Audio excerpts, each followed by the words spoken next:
January 26, 1945. Just after 8 a.m. outside the village of Holzwehr, Alsace. The snow doesn't fall. It hangs in the air, suspended, drifting sideways under a low gray sky. You hear engines first. Not loud yet. A distant, uneven growl carried across frozen fields and shattered tree lines. Somewhere ahead, a machine gun coughs once, twice, then goes silent again. Men pull their collars higher, fingers stiff inside gloves already soaked through. Boots crunch softly in the snow, a sound that feels too loud. Second Lieutenant Audie Murphy stands near the edge of a shallow wood, binoculars pressed to his eyes. He's small, barely more than a boy to the men around him, but the silver bar on his collar marks him as the one who decides whether they hold or fall back. His breath fogs the lenses. He wipes them with his sleeve and looks again. Across the open ground, dark shapes move between hedgerows. Not scouts. Too many. You can see helmets now. Rifles slung low. A tank's silhouette slides into view behind them, its hull half hidden by the terrain. Then another. And another. Contact front, someone mutters.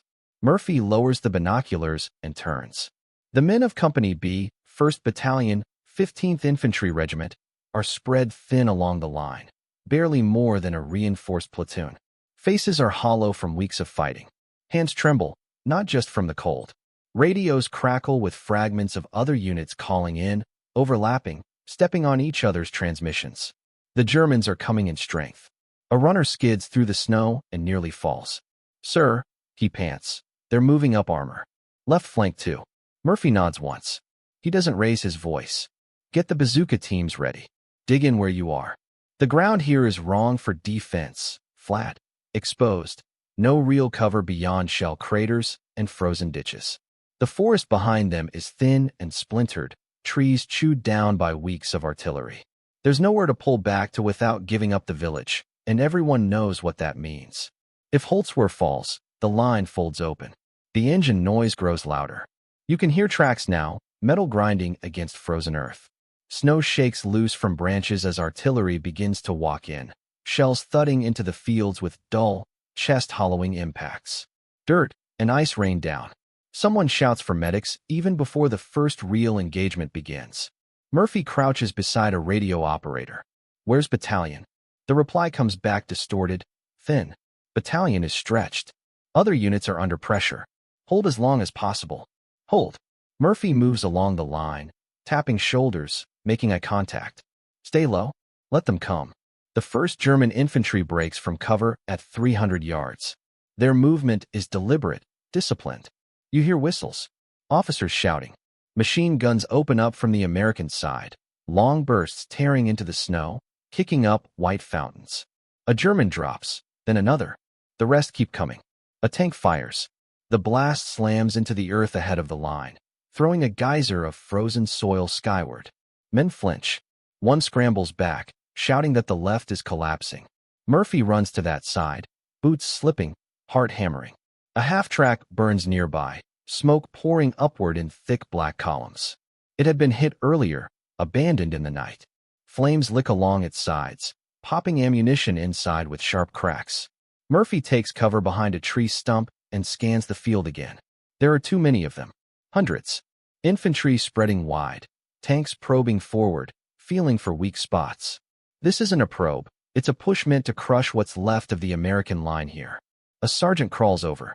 "Sir, we can't hold this. They'll roll right through us." Murphy looks back toward the village. Smoke rises from chimneys and shattered roofs. Civilians are still there, hiding in cellars, waiting. He looks forward again at the advancing Germans. "Pull the men back by squads," he says quietly. "Fall back into the woods." The order ripples down the line. One by one, squads peel away under fire, dragging wounded, leaving the open ground inch by inch. Machine guns continue firing to cover the movement. The Germans notice and press harder. Artillery shifts closer. Murphy stays until the last men begin to move. He fires his carbine in short, controlled bursts, aiming not to kill but to slow, to make the enemy hesitate, to buy seconds. As he backs toward the burning half-track, a shell lands nearby and throws him to the ground. His ears ring. Snow fills his mouth. He spits it out and pushes himself up, heart racing, eyes stinging. Ahead of him now is only fire, smoke, and the advancing enemy. Behind him, his men are almost gone. He's running out of time. The last squad disappears into the trees, boots slipping over frozen roots, rifles clutched tight. Their outlines blur into smoke and branches until Murphy can't see them anymore. The sound of their movement fades, replaced by the deeper rumble of engines and the sharp crack of incoming fire. He's alone now, alone in the open ground, with the Germans advancing steadily across the snow. The half-track burns hotter as he reaches it. Flames roar from the engine compartment, black smoke rolling upward in a thick column that stings the eyes and burns the throat. Ammunition inside cooks off at irregular intervals. Pop, crack, bang, sending sparks and fragments into the air. The heat is intense, almost comforting against the cold, but it's also a beacon. Anyone watching can see exactly where he is. Murphy drops to a knee beside it, breathing hard, listening. The Germans are closer now. You can hear their boots, the shouted commands, the metallic clatter of weapons being brought up. A machine gun opens fire from the right, rounds snapping past, tearing bark from the trees behind him. He keys his radio and brings it close to his mouth. Able 6, this is Able 1, he says, voice tight but controlled. Enemy armor and infantry advancing in strength. We're falling back into the woods. There's a pause. Static. Then battalion responds, broken and faint. Hold as long as you can. Artillery support is limited. They're stretched thin. Murphy closes his eyes for half a second. Limited. Stretched. Words that mean the same thing they've meant for weeks. A shell explodes closer this time, showering him with dirt and ice. He ducks instinctively, then forces himself upright. The Germans are fanning out, trying to flank the woods before the Americans can fully reorganize. If they break through now, they'll roll straight into the village. He looks down at the half-track. Its .50 caliber machine gun still sits mounted on top, silhouetted against the flames. The gun is intact. The ammunition belt hangs loose, links glinting in the firelight. Murphy hesitates. It's exposed. Anyone on that gun will be silhouetted against the smoke and fire, a perfect target. He knows that. Everyone knows that. But the gun has range. Power. It can reach across the field and hit the Germans before they reach the tree line. He makes his decision without ceremony.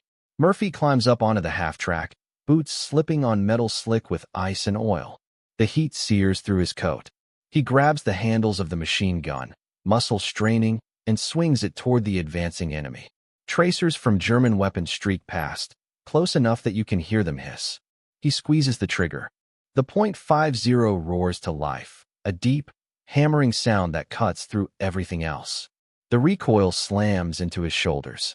The gun bucks and vibrates as a stream of heavy rounds rips across the snow.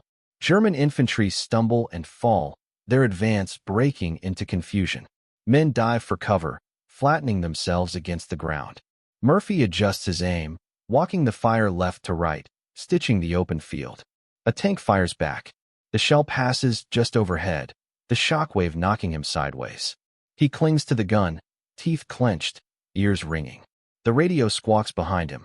He ignores it and keeps firing. Minutes stretch. Time blurs. The cold is forgotten, replaced by heat and adrenaline and the constant thunder of the machine gun. German machine guns answer, their fire converging on the half-track. Bullets punch into the metal around him, sparks flying. One round tears through his sleeve, grazing his arm. He doesn't notice at first.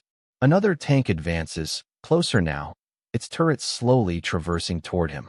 Murphy shifts his fire to the infantry clustering near it, forcing them to scatter. The tank hesitates, then pulls back slightly, unsure. Inside the woods, the American line is trying to reform.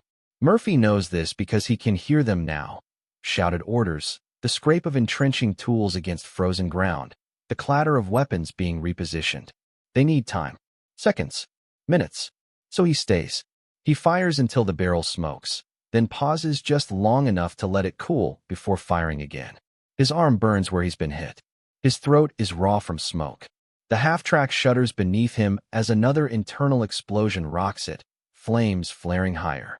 German artillery begins to bracket the position. Shells land closer and closer, walking in.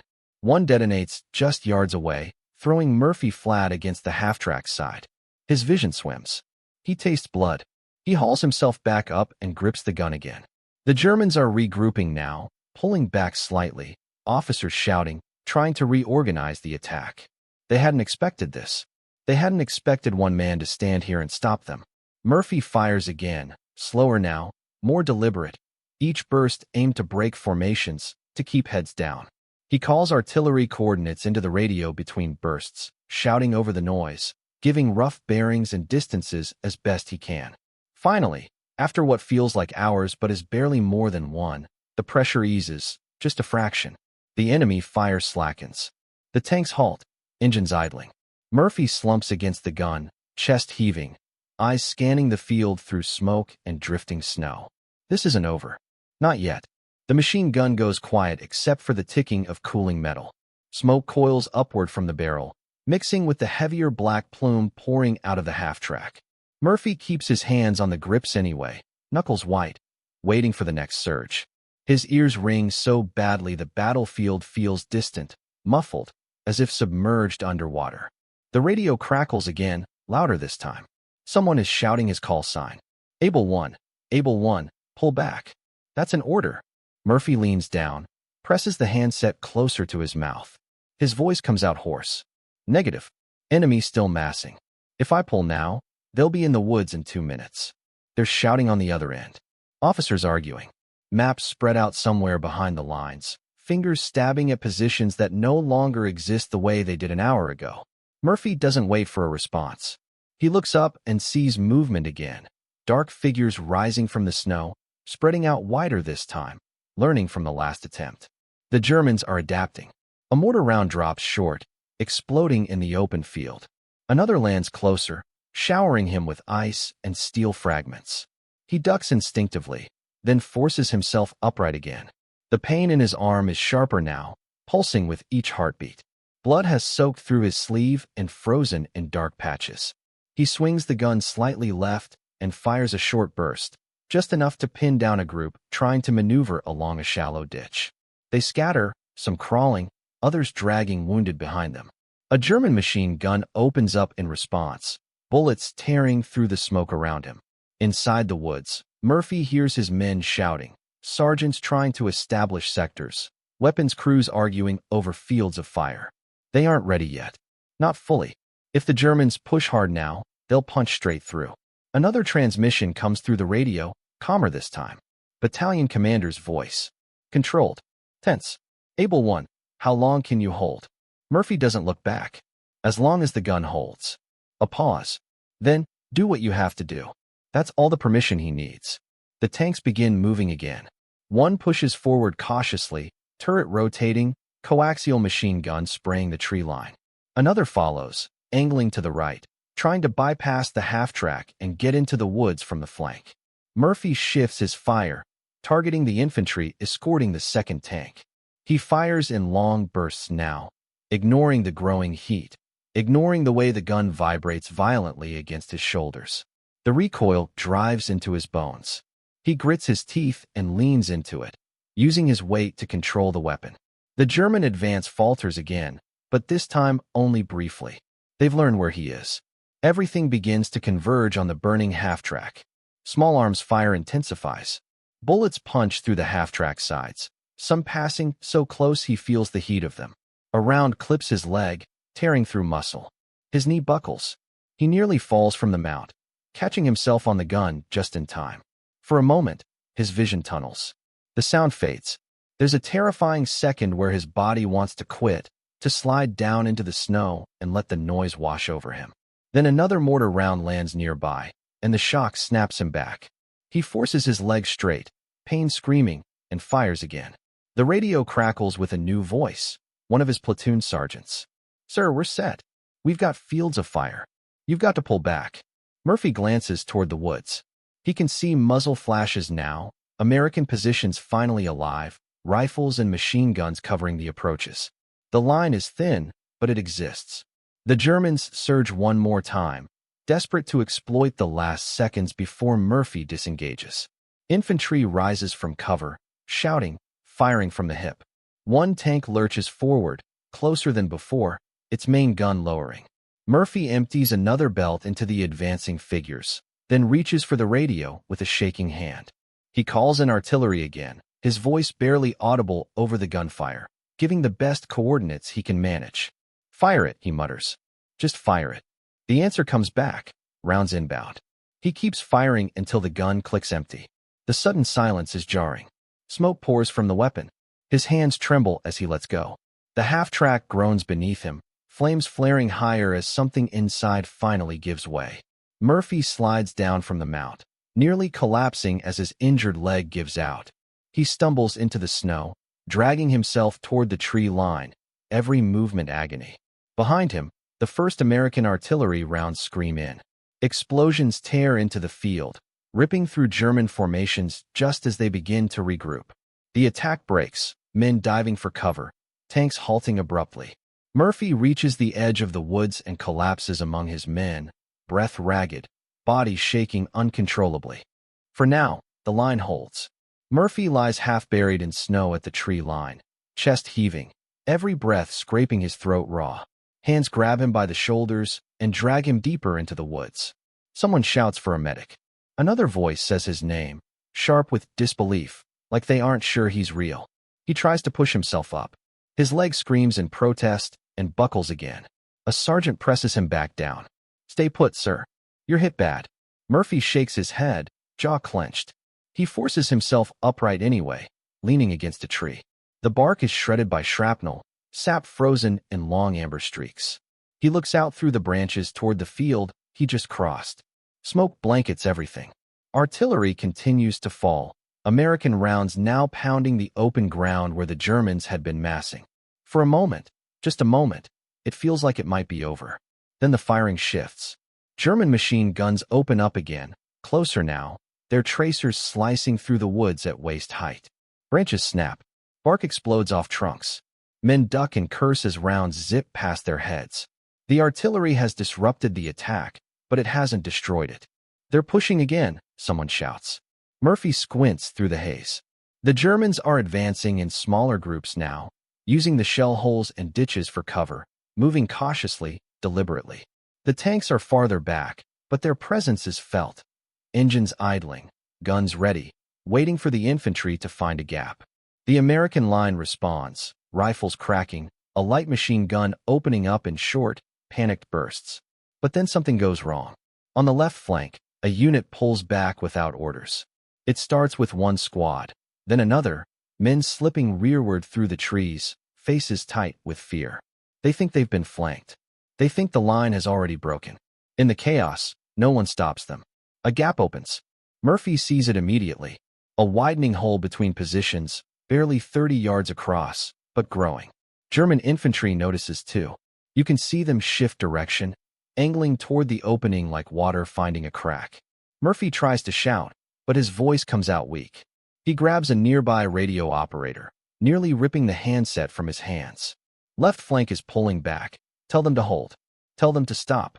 The transmission goes out tangled with other voices, orders overlapping, confusion stacking on confusion. No clear response comes back. A German mortar round drops just short of the gap, exploding with a flat, concussive thump. Snow and fragments rain down. Men scatter. The hole widens further. Murphy pushes off the tree and limps toward the gap, dragging his wounded leg through the snow. A medic grabs for him and misses. "Sir, you can't." He ignores them. As he reaches the exposed section, he raises his carbine and fires, short controlled shots, aiming at movement, at shadows between trees. The recoil jolts his injured arm. Pain flashes white behind his eyes. He fires again anyway. The Germans surge forward, shouting now, confident. They're close enough that Murphy can see faces, young, older, grim, determined. This is the moment the line could fold entirely. Then, from behind Murphy, a heavy weapon opens up. An American .30 caliber machine gun begins firing from a hastily set position, its steady, chopping rhythm cutting through the chaos. Tracers slash into the gap, forcing the Germans down. A second machine gun joins in, overlapping fire, tightening the noose. The retreating squads hesitate. Someone shouts at them. An officer, voice raw with anger. Men stop. Turn. Crawl back into position. The gap stops growing. Murphy collapses to one knee, breath coming in ragged gasps. His vision blurs at the edges. He braces himself with one hand in the snow, feeling the cold soak through his glove. The Germans try again, probing the line with fire, but the moment has passed. The American positions are re-established now, weapons locked in, fields of fire overlapping. Artillery continues to fall intermittently in front of the woods, breaking up any attempt at massing. Minutes crawl by, then more minutes. The attack doesn't fully resume. Instead, it settles into a tense standoff, sporadic fire, cautious movement, both sides testing, waiting. Murphy is finally pulled back by two men, half-carried, half-dragged to a shallow depression behind the main line. A medic works on him there, cutting away frozen fabric, cursing softly as he does. Murphy barely notices. His eyes stay fixed on the tree line ahead. The Germans are still out there. The mistake nearly cost them everything, but it didn't. Not yet. The light changes almost without anyone noticing. Morning bleeds into a flat, colorless afternoon, the sun a pale blur behind clouds and drifting smoke. The cold settles deeper now, no longer sharp but heavy, sinking into bones and joints. Men stop shivering and start to feel numb, which is worse. Murphy lies in the shallow depression, his back against frozen earth, a wool blanket pulled over his legs. The medic finishes bandaging his arm and leg, hands stiff and red. "You're done, sir," he says quietly. "You shouldn't even be conscious." Murphy doesn't answer. His eyes stay on the woods ahead, following the tracers that cut through branches whenever the Germans test the line. Rifle fire pops intermittently, single shots or short bursts, never enough to become a full engagement. It's a waiting game now, the kind that eats at you. Time stretches. Minutes feel like hours. Radios hiss with static, punctuated by short, clipped transmissions, requests for ammo, reports of movement, warnings that may or may not be real. No one is sure what's happening beyond their narrow slice of the line. Every sound feels like the start of another attack. A branch cracks somewhere to the front. Several rifles snap up instantly, fingers tight on triggers. Nothing follows. A gust of wind sends snow drifting through the trees, settling on helmets and gun barrels. Men brush it away automatically, afraid the weight might betray their position. Murphy pushes himself up onto an elbow despite the pain. A sergeant crouches beside him. "Sir, battalion says we might get relief after dark. Maybe armor." "Maybe," Murphy mutters. He's heard that word too many times. The Germans probe again just before mid-afternoon. Not a full assault, just enough pressure to remind everyone they're still there. Mortars drop among the trees, forcing men to huddle closer to the ground. A few shells land short, one exploding close enough to flip a man onto his back, screaming until someone reaches him. Murphy grips his carbine, knuckles white. His hands shake now, not from fear alone, but from exhaustion. He hasn't eaten since before dawn. His mouth is dry, lips cracked. When he swallows, it hurts. The attack fades as suddenly as it began. German fire slackens, then stops. Silence presses in, heavy and unnatural.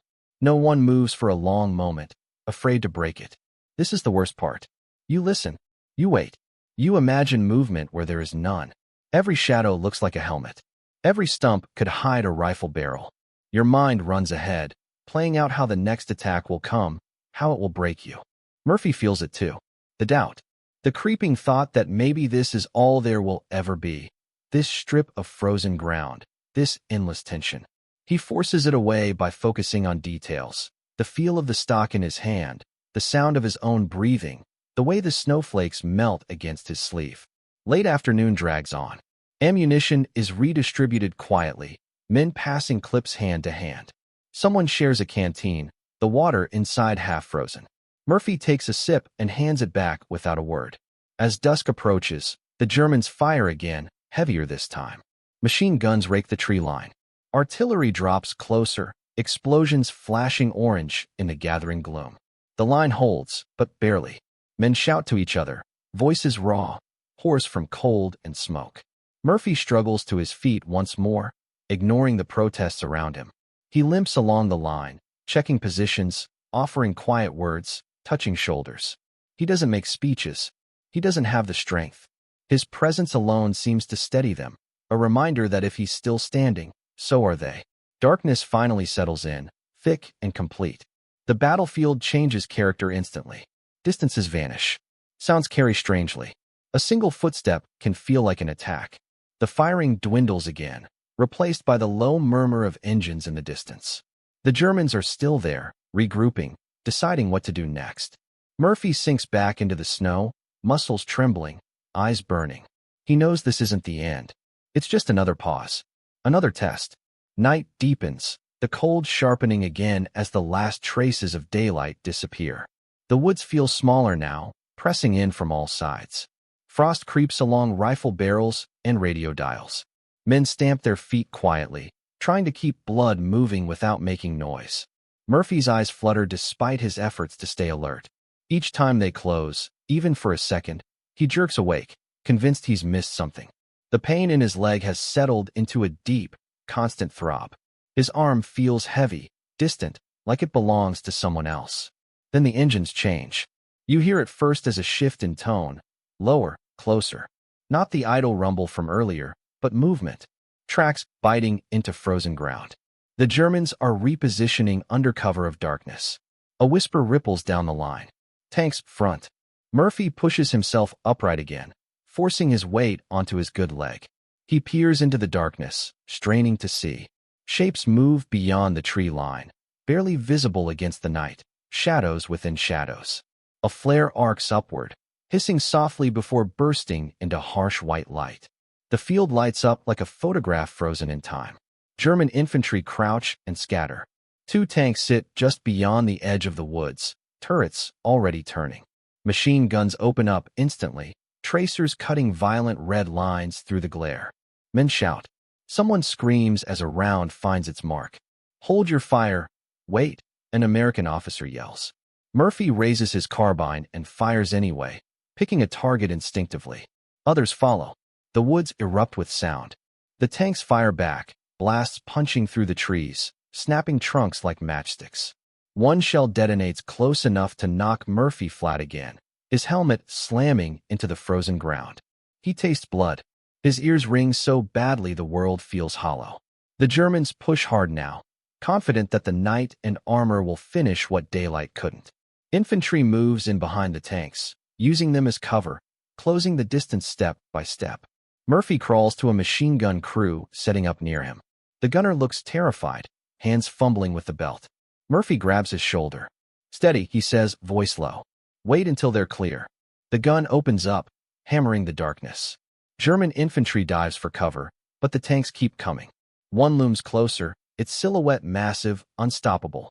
Then, from behind the American line, a new sound cuts through everything else. Engines, different engines. Louder, heavier. Someone shouts, disbelief cracking their voice. Armor, ours. Moments later, American tank destroyers rumble into position behind the woods, their guns already elevating. Orders are shouted. Coordinates exchanged rapidly. The first American round slams into the lead German tank, the impact flashing bright against the night. The tank lurches, smoke billowing from its side. A second hit follows, then a third. The German infantry scatters, suddenly exposed. Murphy watches from the ground as the momentum shifts almost instantly. American fire intensifies. Machine guns rake the field. Artillery resumes, closer now, more accurate. The German advance falters, then stalls completely. Another German tank reverses, trying to pull back. A tank destroyer round catches it squarely, the explosion lighting the woods in harsh orange. Cheers break out along the line. Short, stunned bursts of sound, quickly swallowed by gunfire. Within minutes, the pressure eases. German fire dwindles to scattered shots, then stops altogether. Engines fade into the distance. The night settles back into uneasy quiet. Murphy exhales slowly, the breath shuddering out of him. He lies back in the snow, staring up at the black sky threaded with smoke. For the first time all day, he lets himself believe they might have turned it. Medics move again, tending to the wounded under dim lights. Officers pass orders quietly. The line holds firm now, reinforced, braced. Murphy closes his eyes, not to sleep, just to rest them for a heartbeat. The Germans aren't coming back tonight. The hours after midnight crawl by in fragments. No one really sleeps. Men slump against trees with rifles across their laps, eyes half open, snapping alert at every sound. Frost thickens on helmets and coats. Breath hangs in pale clouds that drift and vanish. Murphy remains where he is, wrapped in a blanket, propped against a fallen log. A medic checks him again, shakes his head, muttering that he should have been evacuated hours ago. Murphy barely hears him. His mind is still out there in the dark, pacing the frozen fields, replaying the attack over and over. Occasional shots crack in the distance. Nervous fire, nothing coordinated. The Germans are pulling back, reorganizing, licking their wounds. You can feel it in the silence. The pressure that had been crushing all day has eased into something looser, uncertain. Around 2 a.m., a patrol reports movement in front, small groups retreating, dragging equipment, leaving the dead where they fell. No counterattack follows. The enemy has lost the initiative. Murphy forces himself up one last time and limps to the edge of the line. He watches as flares go up farther out, German this time, lighting their own withdrawal routes. The light reveals bodies frozen in the snow, twisted shapes scattered across the field. The sight makes his stomach tighten, not with triumph, but with a dull, heavy exhaustion. Dawn comes slowly, reluctantly. The sky lightens from black to gray, then to a washed-out white that bleeds into the snow-covered ground. Smoke hangs low, blurring everything, giving the landscape a dreamlike, unreal quality. With the light, the scale of what happened becomes clear. German dead and wounded lie across the approaches, their advance halted well short of the woods. Burned-out vehicles smolder quietly. Tracks cut deep scars into the frozen earth, ending abruptly where the attack broke. American soldiers begin to move more freely now, standing, stretching stiff limbs, speaking in low voices. Some laugh weakly, a release more than joy. Others sit and stare, faces empty. Murphy finally allows himself to be helped as medics lift him onto a stretcher. As they carry him back toward the village, men along the line look up, recognition flickering across their faces. Someone says his name. Someone else shakes their head slowly, like they still can't believe it. He tries to speak, to tell them to keep their heads down, to stay alert, but the words won't come. His eyes close despite himself. Behind him, the line remains intact. The German attack has failed. The stretcher rocks gently as it moves, boots crunching through snow in a steady rhythm. Murphy drifts in and out of awareness, the world narrowing to sound and sensation. The creak of canvas, the rasp of breath, the distant thud of artillery now far away. Each jolt sends a fresh spike of pain through his leg, but it feels distant, dulled by exhaustion. They carry him into WWII as morning settles fully over the village. Houses stand scarred and half-collapsed, walls punched through by shellfire. Windows are gone, replaced by jagged holes. Smoke leaks lazily from chimneys where civilians are beginning to emerge, pale faces peering out cautiously, unsure if the danger has truly passed. Murphy is laid down inside a commandeered building that serves as an aid station. The air smells of iodine, smoke, and damp wool. Wounded men fill the space, some silent, some groaning softly, others staring at nothing at all. Medics move between them with practiced efficiency, hands steady, voices low. Outside, the firing has all but stopped. The battlefield has gone eerily quiet, broken only by the occasional distant shot or the crackle of something still burning. Soldiers venture back out to the edge of the woods, stepping carefully, scanning for any sign the Germans might return. They don't. Reports filter in through radios and runners. The enemy has withdrawn across the sector. Prisoners are taken farther down the line. Exhausted, dazed men who look much like the Americans do, only on the other side of the fight. The threat that loomed so large the day before has evaporated, leaving behind only wreckage and questions. Murphy lies on a cot, eyes half open, listening as officers talk nearby. Numbers are mentioned, estimates of enemy strength, casualties inflicted. Someone says hundreds. Someone else says, they stopped an entire battalion here. The words drift past him. He doesn't respond. A captain approaches the cot and looks down at him for a long moment. You held them, he says quietly, almost to himself. You bought us the time we needed. Murphy turns his head slightly, winces. They didn't get through, he murmurs. It's not pride. It's confirmation, like checking a map to make sure a road is still there. Outside, soldiers move among the frozen fields, collecting the wounded, covering the dead with blankets or ponchos. The snow is trampled and stained, churned into something ugly and gray. The half-track still burns at the edge of the field, a blackened skeleton marking the place where the line almost broke. By late morning, units begin to rotate out. Fresh troops move in, stepping carefully through the aftermath, eyes wide as they take it in. Veterans say little. There isn't much to explain that wouldn't sound unreal. Murphy is loaded onto a truck bound for the rear. As it pulls away, he catches one last glimpse of the woods, the fields, the thin line of trees where everything had balanced on a few desperate hours. The truck hits a rut, jolting him, and the scene disappears behind shattered buildings and smoke. The battle here is over. What remains is the quiet weight of it. The truck rumbles away from Holt's Weir, its engine a steady, monotonous drone that lulls Murphy into a shallow, uneasy half-sleep. The road is rutted and frozen, each bump sending a dull echo of pain through his body. Canvas flaps snap in the cold wind. No one speaks. When the truck finally stops, he's carried again, this time farther from the sound of guns. A field hospital squats behind a line of trees, tents sagging under frost and snow. Inside, the air is warmer, heavy with the smell of antiseptic and sweat. The sounds here are different: low moans, hurried footsteps, the clink of metal instruments. Murphy is set down and left alone for a moment. The adrenaline that carried him through the day and night has drained away completely. What's left is bone-deep fatigue. His hands tremble uncontrollably.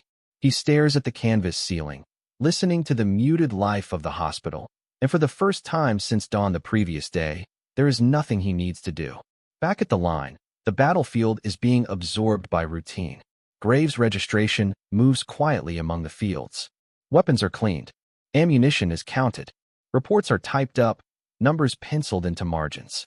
Officers walk the ground where the Germans advanced, stopping now and then to stare at something.